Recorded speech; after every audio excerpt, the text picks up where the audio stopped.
Ladies and gentlemen, welcome to another episode of the Midcard Mess podcast. I am your host, not one, not two, but all three faces of Jamal, and this is your wrestling news. Man, oh man, I have some news for you guys today.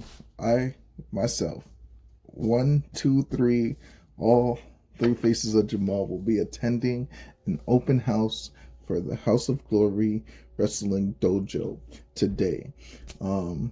Yeah, man, that's going to be later on today, on this day of January 25th, 2025, 2525, 12525.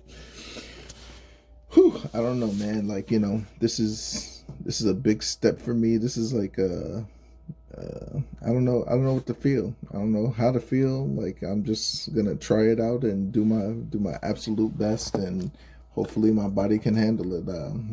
I've never been one to shy away from a challenge. I mean, I'm a whole freaking United States Marine, for those that don't know. I've done 2 tours to Afghanistan. I've been in the National Guard. I've done a lot of shit. I did a lot of shit.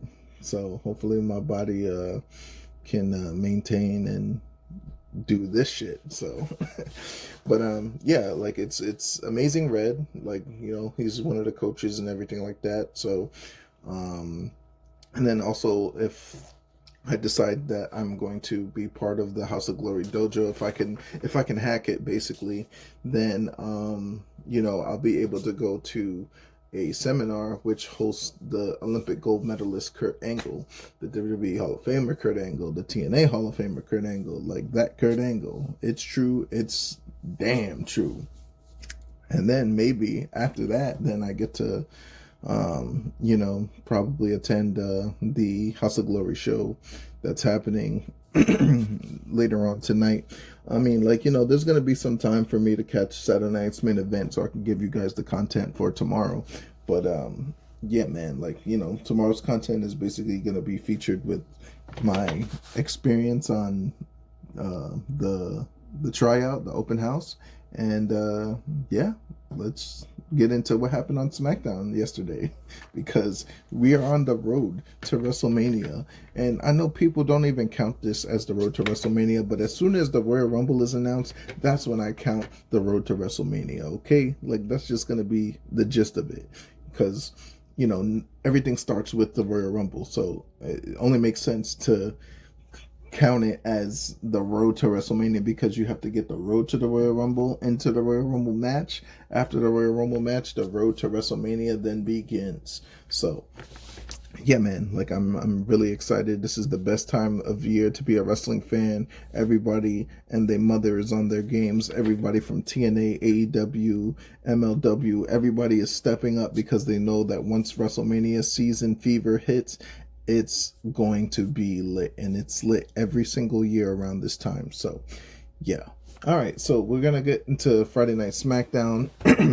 They had the opening segment with Joe Tessitore interviewing the WWE Undisputed Champion Cody Rhodes, and ahead of the contract signing that's going to be moderated by the Hall of Famer, the showstopper, the HBK Heartbreak Kid, Shawn Michaels, right there in San Antonio, Texas, tomorrow.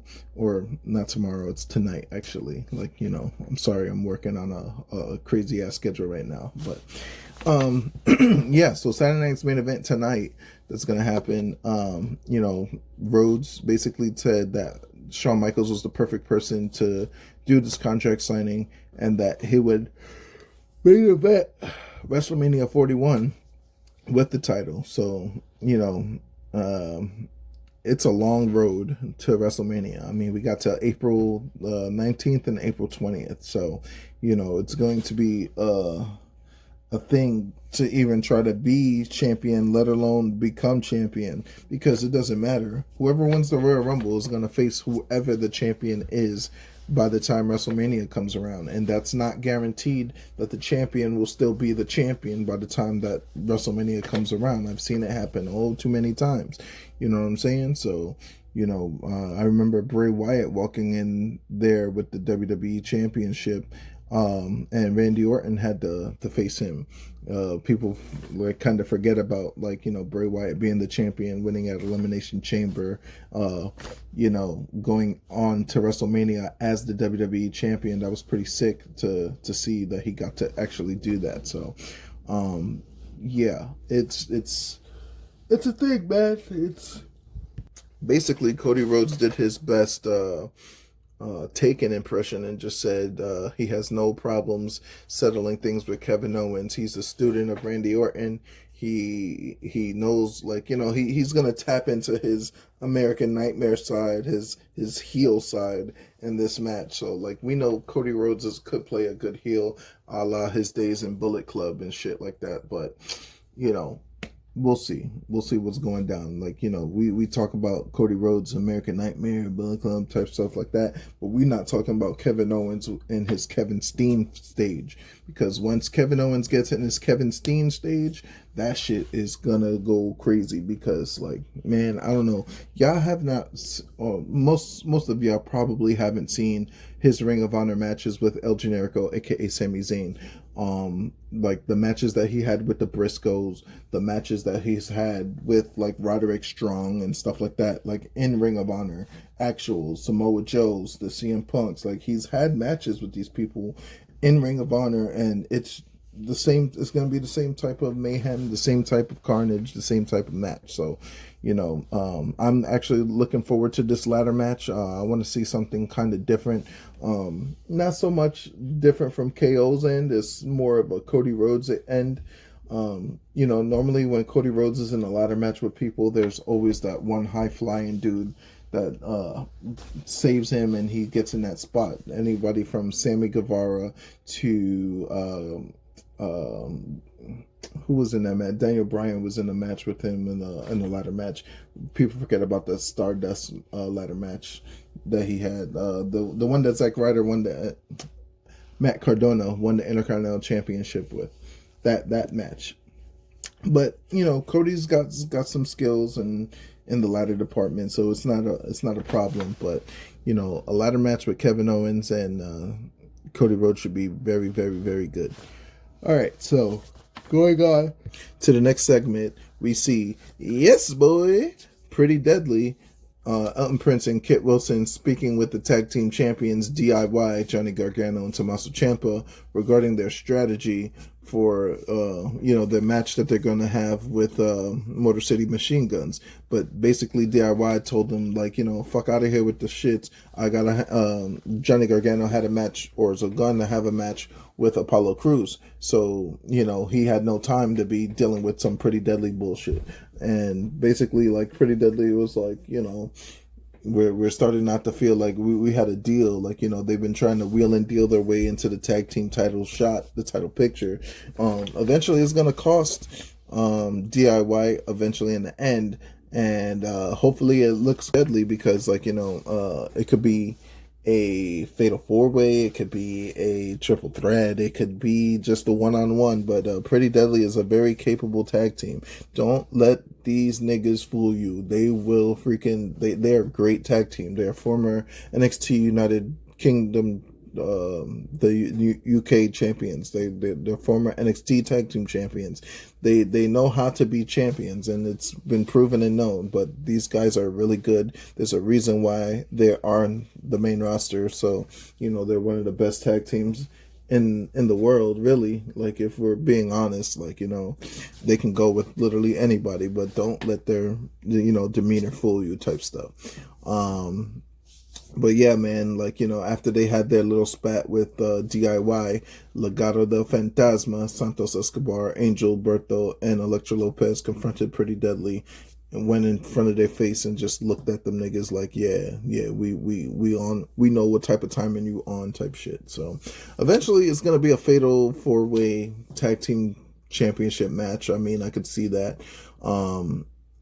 Maybe Legado del Fantasma would win. That would be awesome to see, but we know that that's not going to fucking happen. They're basically the LWO fucking SmackDown, but as heels.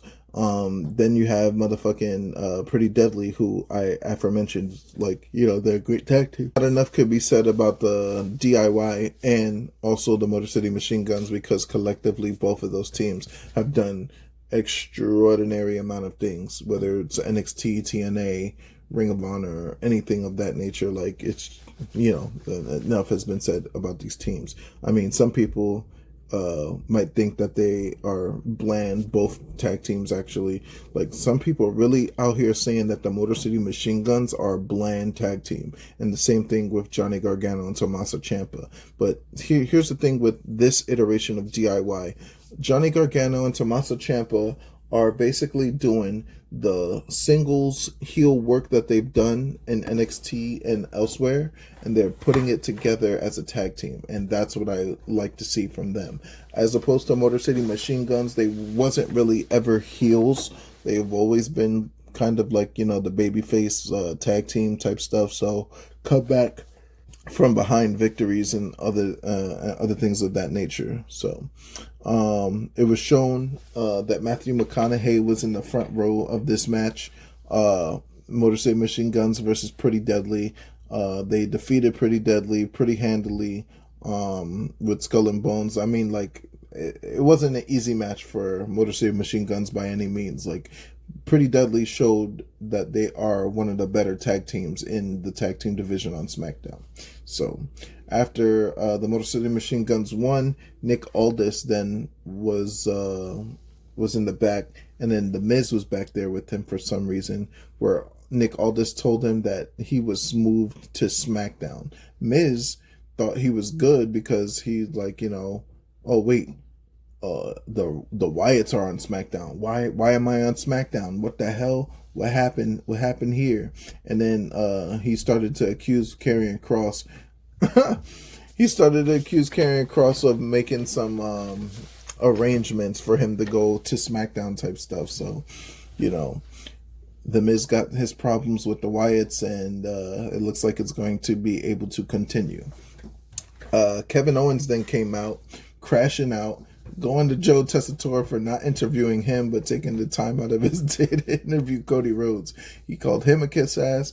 He called the Texas Longhorns booty and shit like that. He got in front of Matthew McConaughey's face, and then Jimmy Uso came out to, like, tell him that he talks too goddamn much, and then, like, super kicked him and then challenged him to a match later on in the day. Go back into the back. And then Nick Aldis is now talking with Carmelo Hayes. And then basically Carmelo Hayes is like, yo, I don't give a shit. I want to fight the new signing, but it didn't want to get trapped like the last time with the new signing with Braun Strowman coming to SmackDown. And he's like, I want to see who my opponent is face to face. So he's waiting on to see he's going to face later on in the night. Meanwhile, you have Piper Niven and Chelsea Green versus Michin and B-Fab. Now, hear me out. B-Fab and Michin might be a good tag team. I'm really jacking them as a tag team. Like, you know what I'm saying? So, in the women's tag team division, at least, if this United States Women's Championship doesn't work out for Michin or even B-Fab and Michin could challenge for I'm saying NXT, the WWE Women's Tag Team Championships sometime in the future. Because obviously, like, Naomi and Bianca's got it right now, and they've really beaten everybody that they have to beat. Now they just got to beat each other. Has been impressing me lately in her matches. Like, I know it's only been like a couple matches on TV, and then some other things I've seen on Twitter, on X, and everything like that. But she's improved significantly since whenever somebody thinks of a B-Fab match, they think, oh, B-Fab versus Elektra Lopez, and it was terrible. It was ass. It was a hot pack of ass. Like, it was just doopy. But very well improvement in her in-ring game. Michin and B-Fab ends up defeating Chelsea Green and Piper Niven for the win. Chelsea Green gets pinned by Michin, so it's going to set up another United States Women's Championship match until the wheels fall off. I guess gonna rinse and repeat. So we then head back in the back with Nick Aldis back with Carmelo Hayes, and then Carmelo Hayes' opponent was revealed to be former WWE World Heavyweight Champion Damian Priest, who is now a SmackDown superstar. And they're going to have their match later on in the evening.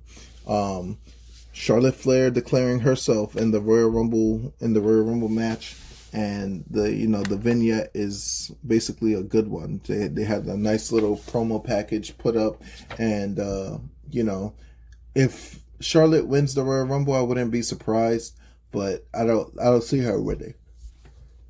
I don't see her winning the Royal Rumble. I don't want her to win the Royal Rumble. I need somebody that has not won the Royal Rumble. And, Liv Morgan makes a good case because she lasted with Rhea Ripley, to the end 2 years in a row, back to back. There's so many different women that could make the case. Nia Jax makes a great case on winning the Royal Rumble, being dominant and stuff like that. We already seen Bianca Belair win. It'd be nice if a Naomi could win, or even like a Raquel Rodriguez might win by accident, getting her shot instead of Liv Morgan, building that tension between them, building that Judgment Day tension and stuff like that. So that could be good.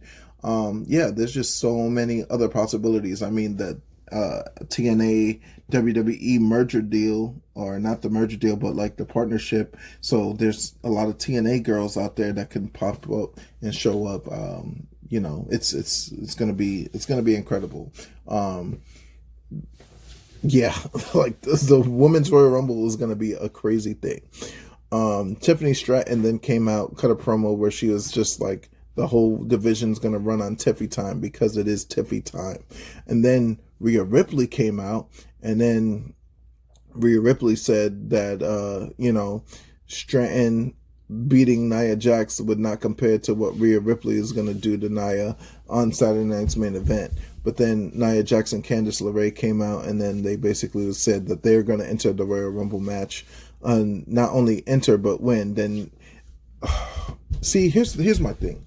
Naomi and Bianca Belair, right? Two fantastic athletes, two fantastic women superstars, but together they are. It's not hitting. It's not hitting, right? Because the original partner was Jade Cargill, which was hitting. The Bianca Jade Cargill combo was hitting, but this Bianca Naomi, it's not hitting.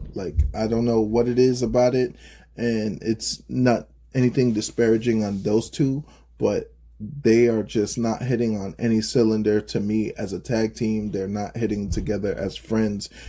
I think Naomi took out freaking Jade Cargill, or it could be Bianca Belair. One of those two took out Jade Cargill, and I don't know why, and I don't know when it's going to be revealed. Jade could come back by the Royal Rumble and then reveal that information and then set up that match. So, it's going to be interesting to see, but I don't know, man. I'm just not jacking them as a tag team. And they sound awkward when they doing promos now. Bianca by herself was getting along, but with Naomi, it's just no, I'm not jacking it. Then Naomi is trying a little too hard to cut promos. She's struggles to get through some promos and stuff like that. Fantastic athlete, fantastic in ring. Her promos need some work. They're not Ricochet level. She can talk, but she can't talk on the mic. I say that to say this, they declared that in a very awkward way that they were going to win the Women's Royal Rumble match. So, and then Liv Morgan and Raquel Rodriguez came out, and then they declared that they were going to enter the Women's Royal Rumble match. So that's already fucking 7, 8, 9 chicks that's going to go enter the Women's Royal Rumble match we already know about. So, and then there's a plethora of those that we don't.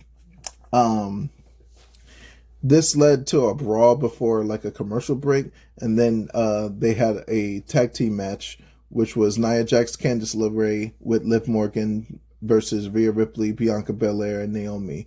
And basically Nia Jax, Candice LeRae, and Liv Morgan defeats Rhea Ripley and Bianca and Naomi with the crucifix pin from Liv Morgan to Bianca Belair. So Liv Morgan pinning yet another former women's champion, especially a champion like Bianca Belair, current champion right now. So it is what it is.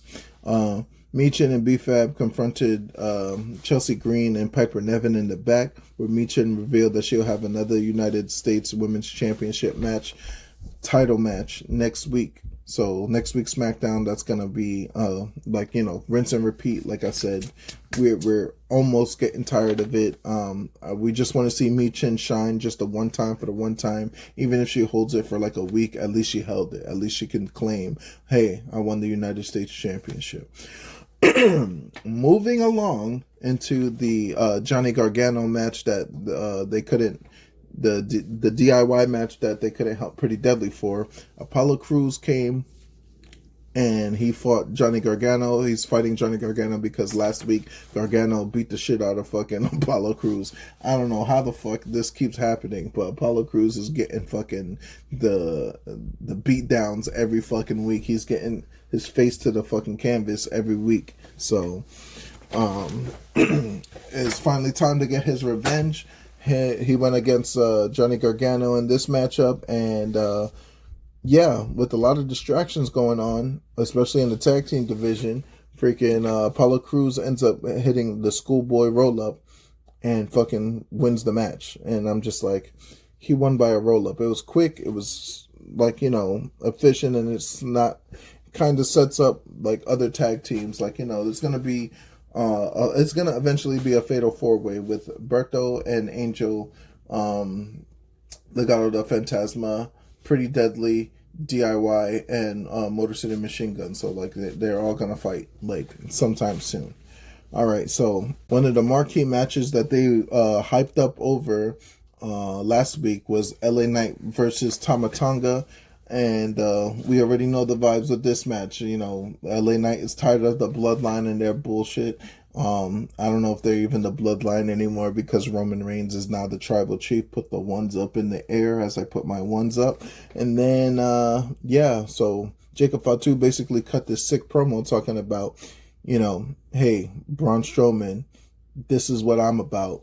So, we're going to see what's going to happen tomorrow night, which is tonight.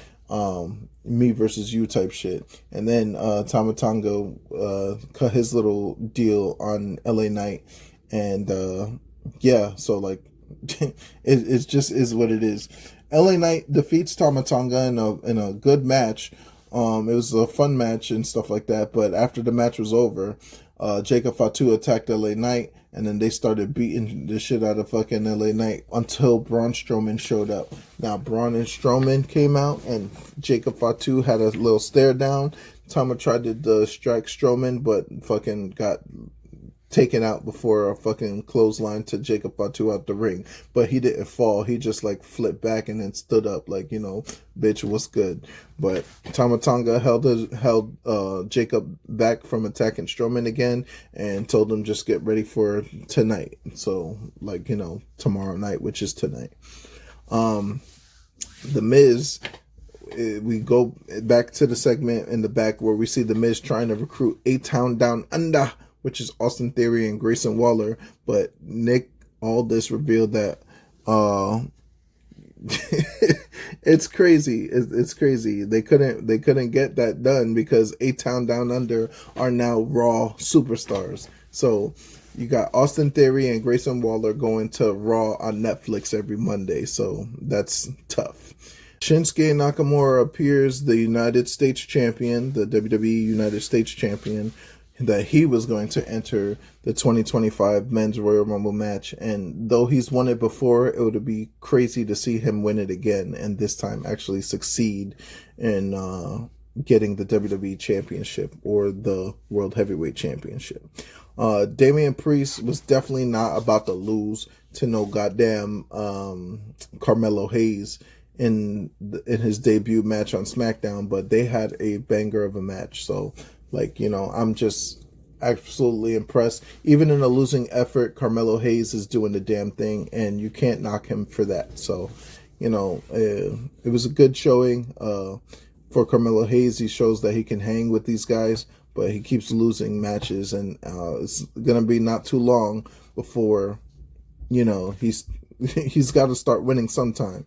So, Motor City Machine Guns confronted DIY and revealed that the tag team title match that they're gonna have is gonna be a 2 out of 3 falls, and that shit is gonna be at the Royal Rumble.